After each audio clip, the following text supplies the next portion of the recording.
Zero Malabar സഭ എറണാകുളം അങ്കമാലി അതിരൂപതയിലെ കുർബാന തർക്കം പരിഹരിക്കാൻ ഇളവുകൾ പ്രഖ്യാപിച്ച സിനഡ്. ജൂലൈ 3 ശേഷം ഞായറാഴ്ചകളിൽ ഒരു കുർബാന ഏകീകൃത രീതിയിൽ അർപ്പിക്കണം എന്നതാണ് പുതിയ നിർദ്ദേശം. എബിൻ ജോസ് കൊച്ചിയിൽ നിന്ന് ചേരുന്നു. എബിൻ, വിവരങ്ങൾ. പ്രവിധ സീറോ മലബാർ സഭയിലെ എറണാകുളം അങ്കമാലി അതിരൂപതയിൽ ഉണ്ടായ കുർബാന തർക്കത്തിൽ ചെറിയ ഇളവുകളാണ് ഇപ്പോൾ സിനഡിന് ശേഷമുള്ള സർക്കുലറിൽ പറയുന്നത്. പൂർണ്ണമായും ഇളവുകൾ എന്ന് പറയാൻ പറ്റില്ല.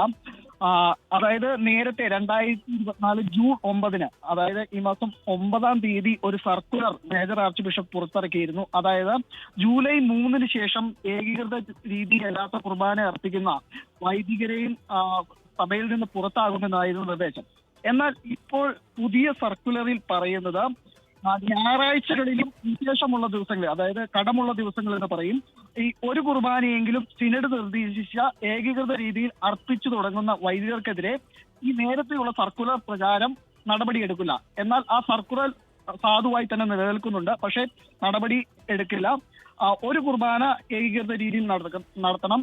എന്നാൽ ജൂലൈ 3-ന് ശേഷം ഏകീകൃത രീതിയിൽ ഒരു കുർബാനയെങ്കിലും ഞായറാഴ്ചകളിൽ അർപ്പിക്കാത്ത വൈദികർക്കും ഇടവകർക്കുമെതിരെ നടപടി എടുക്കുമെന്നുള്ളതാണ് ഇപ്പോൾ വരുന്ന നിർദ്ദേശം. അതോടൊപ്പം തന്നെ ഈ സെമിനാരികളിലും സമർപ്പിത ഭവനങ്ങളിലും ഏകീകൃത രീതിയിലുള്ള കുർബാന മാത്രമാണ് അർപ്പിക്കാൻ പാടുള്ളൂ എന്നുള്ള നിർദ്ദേശം വരുന്നു. ഏകീകൃത കുർബാന അർപ്പിക്കാനുള്ള സമയക്രമം, അതായത് പുതിയ സമയക്രമം നിശ്ചയിക്കുന്നത് ഇനിയുള്ള സിനഡിന് ശേഷമായിരിക്കുമെന്നും സർക്കുലർ പറയുന്നു.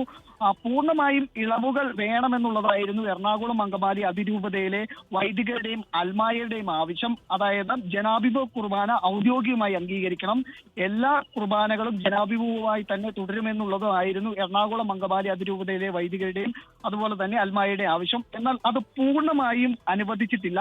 എന്നാൽ ചെറിയ ഇളവുകൾ, അതായത് നേരത്തെ പറഞ്ഞ സർക്കുലറിൽ ജൂലൈ 3-ന് ശേഷം ഒരു പള്ളികളിലും ഇല്ലാത്ത കുർബാന പാടില്ല എന്നായിരുന്നു. പക്ഷേ ഇപ്പോൾ അതിൽ ചെറിയ ഇളവ് നൽകിയിരിക്കുന്നത് ഞായറാഴ്ചകളിൽ ഒരു കുർബാനയെങ്കിലും ഏകീകൃത രീതിയിൽ ചൊല്ലുന്ന വൈദികർക്കെതിരെ നടപടി ഉണ്ടാകില്ല എന്നുള്ളതാണ്. ഇതിനി എതിർഭാഗം ഏത് രീതിയിലാണ് ഇതിന് മറുപടി നൽകുക എന്നുള്ളതാണ് നോക്കിക്കാണേണ്ടത്. പ്രവിധ. സീറോ മലബാർ സഭ എറണാകുളം അങ്കമാലി അതിരൂപതയിലെ കുർബാന തർക്കം പരിഹരിക്കാനാണ് ചെറിയ ഇളവുകൾ പ്രഖ്യാപിച്ചിരിക്കുന്നത്. വിവരങ്ങളാണ് എബിൻ ജോസ് നൽകിയത്.